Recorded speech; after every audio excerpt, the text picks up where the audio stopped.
დავიწყოთ, რა ცდილობს ივანიშვილი, მისი ყველაზე სუსტი წერტილი არის ლეგიტიმაციის არქონა, ვერა და ვერ მიაღწია, პროტესტიც ვერ ჩაახშო. დავიწყოთ ეუთოს გენერალური მდივნის ვიზიტის შეფასებით, თქვენ რა შეფასება გაქვთ ამაზე? მადლობთ მოწვევისთვის, მივასალმები მაყურებელს. მე ვფიქრობ, რომ სწორია ალბათ შენიშვნა, რომ დღეს ერთ-ერთი მთავარი გამოწვევა, რაც აქვს ივანიშვილის რეჟიმს, ეს არის ლეგიტიმურობა, ხო, იმიტომ რომ არა მხოლოდ ეს რეჟიმი არ არის დღეს აღიარებული არც ერთი დემოკრატიული სახელმწიფოს მიერ, არამედ ეს არის უკვე სანქცირებული, მე ვიტყოდი საკმაოდ მასობრივად, უკვე სანქცირებული რეჟიმი, რასაც თავისი შედეგები მოაქვს, ხო? იმიტომ რომ სინამდვილეში ახლა მე მინდა რომ გამოვეხმაურო პირველ რიგში ამ დაკავებებს, რომელიც მოხდა გასულ დღეებშიც, იმიტომ რომ არც დღესასწაული არ არსებობს ამ რეჟიმისთვის, მაგრამ ეს კონვულსიური მოძრაობები, ხო, რომელსაც ჩვენ ხედავთ, რომ უბრალოდ ვერსად ვეღარ იტანენ ვერანაირ პროტესტს, ეს არ არის სიძლიერის ასახვა, ეს არის იმისი ასახვა, რომ რეალურად ძალიან სუსტია ეს რეჟიმი, ამ რეჟიმს ჰქონდა იმედი, რომ ისინი მოიპოვებდნენ საერთაშორისო რაღაცა გარანტიებს, იმიტომ რომ ну ახლა ჩვენ რო შევადაროთ მაგალითად 20-20-ში სად იყო ხო პროცესი და დღეს სად არის აბსოლუტურად სხვადასხვა მოცემულობა მიუხედავად იმისა რომ 20-20-შიც ოპოზიციამ გამოაცხადა თავის დროზე ბოიკოტი და ასე შემდეგ, მაგრამ ის სხვა მოცემულობა იყო. დღეს ივანიშვილის რეჟიმი არის გასული საერთაშორისო სამართლებრივი ჩარჩოებიდან, არის იზოლირებული და ვიძინა ივანიშვილს ჩემი აზრით სინამდვილეში ეს ძალიან დიდ დისკომფორტს უქმნის, იმიტომ რომ ის ვერ ეუბნება რუსეთს ვერანაირი დავალებების შესრულებაზე, რუსეთს ემსახურება, მაგრამ ამავე დროს ესეთი იზოლაცია მისთვის არის სახიფათო, ფინანსური თვალსაზრისით პირველ რიგში და სხვა. და თვითონ რეჟიმის სიმყარეც ძალიან ასე ვთქვათ, ესეთია ხო, აი როგორ გითხრა, მოწყვლადი არის უკვე, იმიტომ რომ როდესაც შენ იცი, რომ ნებისმიერი დავალების შესრულება რეჟიმის შეიძლება დასრულდეს იმით, რომ სამუდამოდ მთელი ცხოვრება აღმოჩნდეს სანქცირებული, არ არის ეს მარტივი სინამდვილეში. ეხლა ამიტომ ვცდილობენ, რომ ეუთოს გენდივნის ვიზიტი რაღაცას არ მოაჩინონ პროპაგანდის გზით, რომ თითქოს ვიღაცა მათ ლეგიტიმაციას აძლევს. საზოგადოებას უნდა შევახსენოთ, რომ ეუთო არის ორგანიზაცია, რომელიც ემუშავება ყველა წევრ ქვეყანას, მათ შორის იგივე გენდივანი იყო მოსკოვში ჩასული, მარტში თუ არ ვცდები. მისი მანდატი არის როგორც გენდივნის, რომ ეურთიერთოს ყველა წევრ ქვეყანას, მათ შორის იმ ხელისუფლებას, რომელიც ამ ქვეყანას იმ წუთში, ასე ვთქვათ, მართავს დემოკრატიული თუ არადემოკრატიული გზით, მაგრამ ეუთო არის დიდი ორგანიზაცია და მისმა 38-მა წევრმა სახელმწიფომ აამუშავა ვენის მექანიზმი და ეს არის რეალური დამოკიდებულება ამ ორგანიზაციის ქართული ოცნების რეჟიმის მიმართ. ვენის მექანიზმი უპრეცედენტოა საკმაოდ რომ ამუშავდეს, რომელშიც თხოვენ მათ დეტალურ განმარტებებს ყველაფერზე, რაც ხდება ქვეყანაში, იმიტომ რომ არჩევნები უკვე აღარ არის ერთი. რა თქმა უნდა, ამის მერეც ძალიან ბევრი წითელი ხაზი გადაკვეთა ივანიშვილმა ადამიანის უფლებების თვალსაზრისით. წითელი ხაზი არამედ გადაკვეთა სწორედ ამ ორგანიზაციის პრინციპები, ხო, ადამიანის უფლებების დაცვას რაც შეეხება. ამიტომ არანაირი სიმყარე ეს არ არის, ანუ გემდივანი არის ფუნქციონერი, რომელსაც ევალება მათ შორის, რომ საქმის კურსში ყავდეს წევრის ქვეყნები, მაგრამ პოლიტიკურად დღეს არაფერი არ შეცვლილა, იზოლაციაში არის ეს რეჟიმი და რა თქმა უნდა, ახლა არანაირი არც ჩვენ საზოგადოებას და არ მგონია რომ ვინმე საერთაშორისო ასპარეზზე რაიმე ნიშნავდეს მათთვის ახლა ბოჭორიშვილი რა სიტყვის რა მნიშვნელობა აქვს, რომელსაც არავინ არაფერს საერთოდ არ ეკითხება, ხო, ის ხო არაფერს არ წარმოადგენს რეალურად, არის ცარიელი ადგილი, რომელიც უბრალოდ იმიტომ რომ ქვია მინისტრი და არ ვიცი როგორ ჩანს ძალიან დიდ ფინანსურ აზნაურებას იღებს ამაში, თანახმა რომ ითამაშოს, ასე ვთქვათ, რაღაცა ეს ფუნქცია აიღოს თავის თავზე, რომ ილაპარაკოს რეჟიმის სახელით. რაც შეეხება გადაწყვეტილების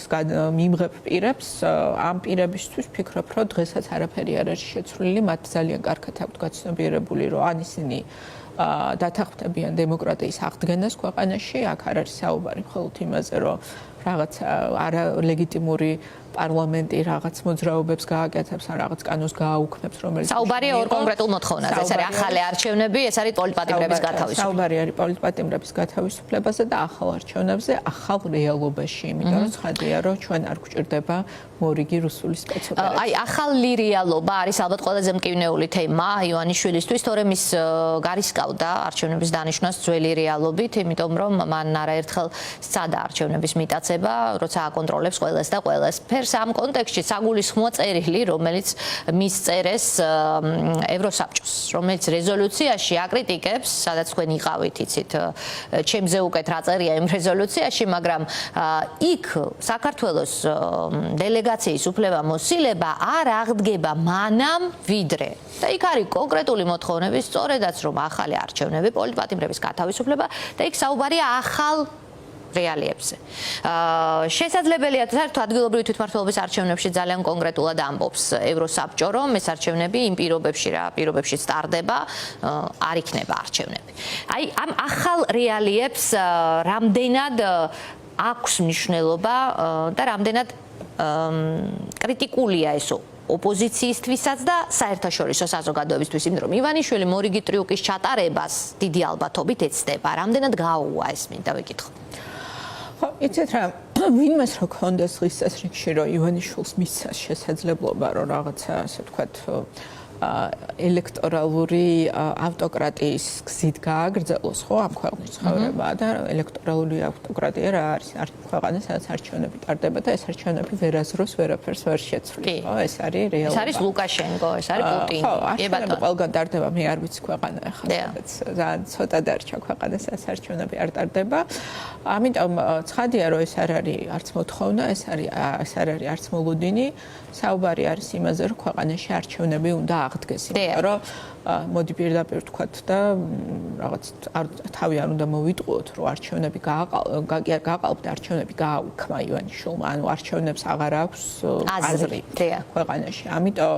ჩვენ როდესაც ვსაუბრობთ ნებისმიერ არჩევნებზე, ადგილობრივი იქნება საპარლამენტო ახალი არჩევნები თუ სხვა, ამიტომ არის მნიშვნელოვანი, რომ არის შეთანხმება, მათ შორის სხვადასხვა ოპოზიციურ ჯგუფებს, უბრალოდ დემოკრატიულ ძალებს და მათ შორის სალომე ზურაბიშვილის საკოორდინაციო ეგიდის ქვეშ არის შეთანხმება, რა უნდა მოხდეს იმისთვის, რომ არჩევნებს აზრი დაუბრუნდეს და ჩვენი პოზიციაც ეს არის, რომ არჩევნების აზრის დაბრუნება არის მნიშვნელოვანი, იმასთან ერთად, რომ პოლიტიკური ვალდებულება უნდა იქნას აღებული ახალ საპარლამენტო არჩევნებზე, იმიტომ რომ რას გულისხმობთ? პოლიტიკური პასუხისმგებლობის აღებაში რას გულისხმობთ? ვინ უნდა იყოს ეს პასუხისმგებლობა? პოლიტიკური ამ შემთხვევაში მმართველმა იმ არალეგიტიმურმა ძალამ, რომელმაც გააყალბა არჩევნები, მათ უნდა ესმოდეთ, რომ ისინი ვერ გააგრძელებენ ამ ქვეყნის მართვას არალეგიტიმური რეჟიმი, ასე ვთქვათ, აი მანდატით და მე მინდა რომ საზოგადოებას უბრალოდ ვუთხრა, იმიტომ რომ ცხადია, ხო, აღდგომის ღამესაც ვიყავით ჩვენ პოლიტპატიმრების ოჯახებისთვის და მათთვის სოლიდარობის გამოსაცხადებლად აქციაზე და ბევრი ადამიანი გვეკითხება, აი რაღაც როდის იქნება გარღვევა, იმიტომ რომ ცხადია, რაც უფრო გრძელდება ეს პროცესი, ამაზე აქვს ხო გათვლა რეჟიმს, რომ ადამიანები დაიღლებიან და რაღაცა, ანუ აი ეს ტოტალიტარული კედელი, რომელიც უნდათ რომ მათ შექმნან, რომ ამ კედელზე შესკდომას, როგორც ივანიშვილმა თქვა ამის ერთ-ერთ გამოსვლაში, რომ კედელს ასკდებიანო და თავებს იმправებენ და რატო ხო აი ეს უნდათ მათ ეს რეალობა რომ შექმნან და ამიტომ ძალიან მნიშვნელოვანია ჩვენთვის მათ შორის თქვენი დახმარებით, მათ შორის საინფორმაციო თვალსაზრისით ფსიქოლოგიურად საზოგადოების განმტკიცება, ასე ვთქვათ, რწმენის ამ ბრძოლაში, იმიტომ რომ ეს არის ხო ახლა რაღაც გონებაშიც გადის ეს ბრძოლა არ არის მხოლოდ ქუჩაში და ბევრი ადამიანი მეკითხება, რომ აი როდის იქნება ეს რეჟიმი სუსტდება ყოველდღიურად, მათ შორის ის რაც არ ჩანს შეიძლება ესე რაღაც ციფრებში ჯერჯერობით, მაგრამ დაწყებული არის სერიოზული ეკონომიკური კრიზისი. დაწყებული არის მათ შორის შიდა რყევები, რომელიც ხშირად შეუირაღებელი თვალით არ ჩანს. ნახეთ რა ხდება თვითონ ძალოვან უწყებებში, ხო? როდესაც მათ სჭირდებათ, რომ ქუჩიდან მოყვანილ ადამიანებს რაღაც ჯილეტები ჩამოურიგონ და დაარქვან, რომ პოლიციელები არიან, ეს ხო იმის მაჩვენებელია, რომ ძალიან მძიმე ფაზაში შედიან. ამიტომ აქ მათ გათვლავთ გამძლეობაზე საზოგადოებამ უნდა აჩვენოს გამძლეობა, მედეგობა და ამ თვალსაზრისით ძალიან მნიშვნელოვანია, არ ვიცი, მე მაინც მგონია, რომ ჩვენ უნდა რაღაცა შევთანხმდეთ, ჩვენ რაც გვაკლია იმ წინააღმდეგობაში ალბათ ორგანიზებულობა არის, ხო? იმიტომ რომ აი მათ შორის როდესაც აქცია უცებ ცხადდება, რომ დღეს რცოდღა სადღაც ვიკრიბებით 40-ზე და იქ ცოტა ადამიანია, იქ უფრო მეტი შესაძლებლობა აქვს მერე დაკავების რეჟიმს, კი ბატონო. ამიტომ ვფიქრობ, რომ ჩვენ უნდა შევძინოთ მეტი ორგანიზებულობა და მეტი ძალა პროტესტს. მათ შორის 26 მაისი მოდის და მე ყოველ შემთხვევაში ვისურვებდი, რომ ეს გახდეს დღე, როდესაც ჩვენ ვაჩვენებთ ძალიან დიდ საზოგადოებრივ ერთიანობას, იმიტომ რომ დღეს მათ შორის საქართველო არის აი დღეს როდესაც სოფლიოშიც მიდის ხო ეს ჭიდილი რაღაც დემოკრატიებს და ავტოკრატიებს შორის საქართველო დღეს არის ერთ-ერთი ადგილი სადაც წყდება მათ შორის დემოკრატიის ძალის ასე ვთქვათ ძალა იზომება და ჩვენ ძალიან დიდი მისია გვაკისრია როგორც საზოგადოებას ბრძოლაში. აქ მინდა ვიკითხო ასევე პროპაგანდის ახალი მასშტაბი რომელიც შემოგთავაზა აი დღესასწაულების დაწყებამდე აი წინა დღით ფაქტობრივად აღდგომის მძიმე კვირაში ჯერ კიდევ აღდგომამდე შალვა პაპუაშვილმა და სოზარ სუბარმა ფრთიანი ფრაზები დადიოდა ეს ციური მანანა ხომ არ არის ეს უვიზო მიმოსვლა ეს ბატონი შალვა პაპუაშვილის სიტყვებია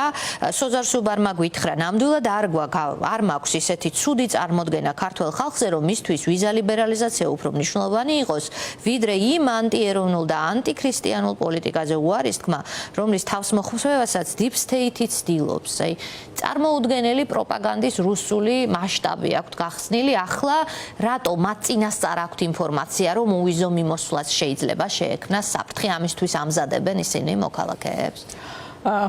ეცით რა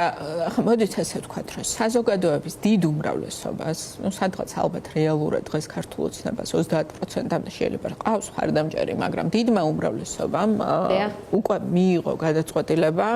რომ ეს ხელისუფლება არ ემსახურება მის ინტერესებს და ეს არის რუსული რეჟიმი რომელიც ამ ქვეყნის წაყვანას ცდილობს აბსოლუტურად საწინააღმდეგო მიმართულებით ვიდრე არის ქართული ხალხის არჩევანი ამიტომ ამ ადამიანებს დამატებით რაიმე ასე ვთქვათ სიგნალი იმის რომ ეს არის ანტიევროპული ხელისუფლება არ სჭირდება. აი უმცირესობას ვინც არის პირდაპირ მოდით ვთქვათ რომ არის პროპაგანდის მსხვერპლი თუ არის რეალურად არ ვიცი პრორუსული განწყობის და უბრალოდ არ აღიარებს ამას არის ფინანსური სხვა მიზეზებით მიბმული ამ რეჟიმზე აი ხალხის რაღაცა ნაწილი როგორც ჩანს მათ ძალიან ეშინიათ რომ უკვე უვიზო რეჟიმის დაკარგვაზე რაღაცა ტიპის რეაქცია ექნება. ამიტომ მათ ვფიქრობ რომ ეს წინწრებით მომზადებული პროპაგანდა აჩვენებს იმას რომ მათ იციან რომ და რეალური არის შანსი და ეს რეალური შანსი რატო არის ახლა მე მინდა რომ ეს ხშირად გავიმეოროთ იმიტომ რომ მათ შორის ახალი პროპაგანდის ხაზი გაჩნდა ის რომ თითქოს ეს ხელისუფლების ბრალი კი არ იქნება არამედ ვიღაცა სხვა მარტივი მიზეზებით ჩვენ როდესაც დავიწყეთ 2006 წლიდან უვიზო მიმოსვლის მოსაპოვებლად შრომა და საქმიანობა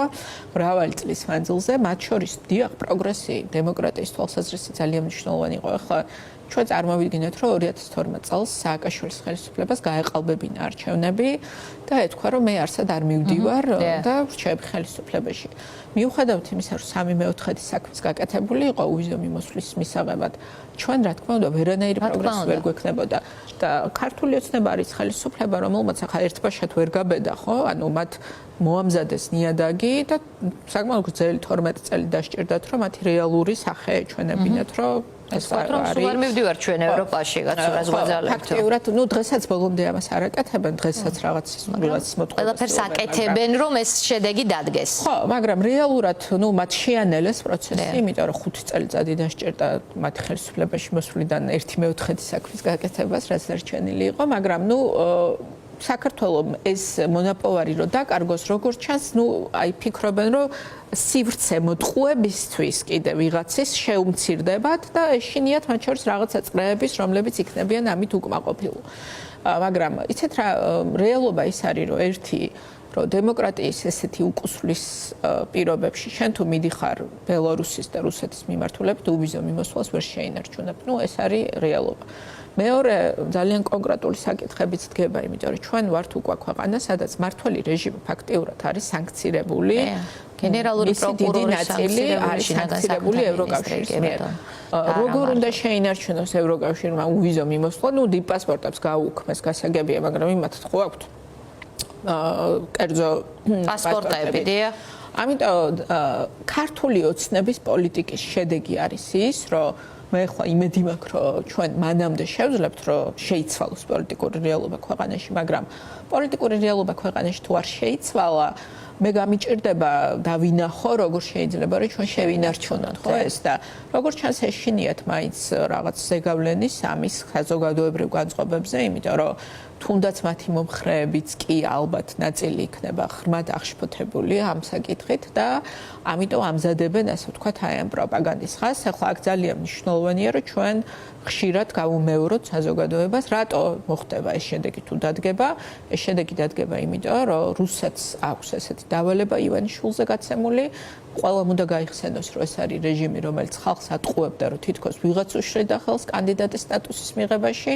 მიიღეს კანდიდატის სტატუსი და მერე გამოვიდნენ და თქვეს, რომ აუქმებენ ევროკავშირში გაწევრიანების პროცესს და თუ ეს შანტაჟია, როგორც კანდიდატის სტატუსს ელაპარაკობდნენ, მე წინადადება მაქვს მათთვის, რომ გამოვიდნენ,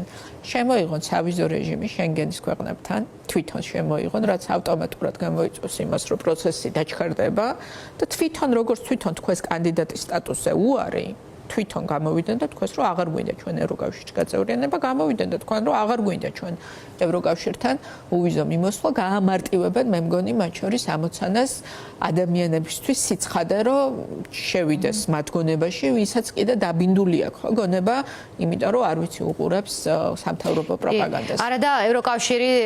ცდილობს ბოლო წუთამდე, რომ ეს არ შეეხოს რიგით მოქალაქეს მაქსიმალურად, იმიტომ რომ ამბობს, რომ საქართველოს მოქალაქეების ბრალი არ არის ის, რაც ახლა ამ ქვეყანაში ხდება, მაგრამ ნებისმიერ შემთხვევაში თუ რეჟიმი მიტაცებული ძალაუფლების პირობებში ხანგრძლივად რჩება ქვეყნის სათავეში და ეს ქვეყანა მინდის ავტორიტარიზმისკენ, ასეთ ქვეყანასთან უვიზო მოსვლის შენარჩუნება რთული საკითხია. მარტო ეს არ არის, იცით რა, მე მინდა რომ უბრალოდ მართლა არ ვიცი ხოლმე აი ადამიანები ვინც რაღაც მოშხამულია ხო ამ რუსული პროპაგანდით უყურებს თუ არა ალტერნატიულ არხებს, მაგრამ ყოველთვის მინდა რომ მათაც ვესაუბრო და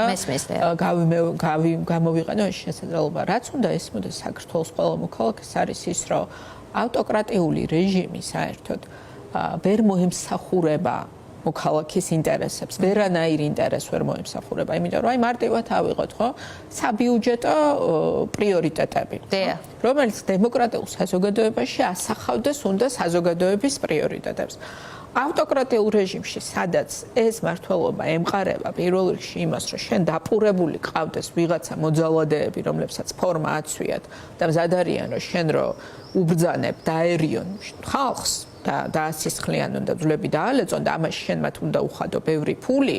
როდესაც შენ გჭირდება რაღაცა სტოვრების სისტემა, რომელსაც სუსი ქვია და ადამიანებს, ასე ვთქვათ, აკონტროლებენ ისინი და აი ეს ყველაფერი გიჯდება ბევრი ფული, ჩვენ ხო გამოქვეყნდა საბიუჯეტო მოცემულობები, რა უჯდება საქართველოს თვითონ მოქალაქეს მისი ჯიბიდან ამოღებული ფული, რომლითაც იკმებება სისტემა, რომლითაც მის შვილს ურტყავენ. ანუ თქვენ რომ მიდიხართ და მაღაზიაში რაღაცას რო ყიდულობთ და დეგეგეს რო იხთით, აი იმ ფულს მე სისტემა იყენებს, რომ თქვენი შვილი ცემოს, თქვენი შვილი დააშინოს, თქვენ შვილს მოусმინოს და წაართვას ევროპული მომავალი. იმის ნაცვლად, რომ ეს მიდიოდეს პენსიის გაზრდაში, მიდიოდეს უკეთეს განათლების სისტემაში, ადგილობრივ დონეზე ჩვენ ხო ვიცით რა დღეში არის ინფრასტრუქტურა, სადაც აბსოლუტურად დაუცველია ადამიანი რაღაც სტიქის წინაშე გზა არ აქვს, განათლების შესაძლებლობა, სამედიცინო, ანუ არაფერი რაც ადამიანს ჭირდება ამას ვერ ემსახურება ავტოკრატიული რეჟიმი, იმიტომ რომ ის ემსახურება საკუთარ დღის წესრიგს და მისი ინტერესები აცთენილია აბსოლუტურად. მნიშვნელობა არ აქვს, შენ ქართულოცნებას ხმა მიეცი თუ არ მიეცი. ავტოკრატიული რეჟიმის ინტერესები შენ ინტერესებსაც არის აღცდენილი და ამ შემთხვევაში ასეა უვიზო რეჟიმთან მიმართებაშიც, იმიტომ რომ მათი ამოცანა არის, რომ ძალაუფლება ნებისმიერ ფაზად შეინარჩუნონ, ამისთვის მიაჩნიათ, რომ უნდა შეასრულონ რუსული დავალებები და ეს რუსული დავალებები ოღონდ არ შედის საქართველოს მოქალაქეების, მათ შორის ქართული ოცნების მომხრეების ინტერესებში და ეს რაღაცნაირად ჩვენ ალბათ უკეთ უნდა რა ვიცი მოვძებნოთ გზები, რომ მეტმა ადამიანმა გაიგოს, რომ მათ შორის თვითონაც კი, ვისაც დღეს შეიძლება თავი მიაჩნია ქართული ოცნების მხარდაჭერა, სინამდვილეში არის მსხვერპლი ამ რეჟიმის. დიდი მადლობა.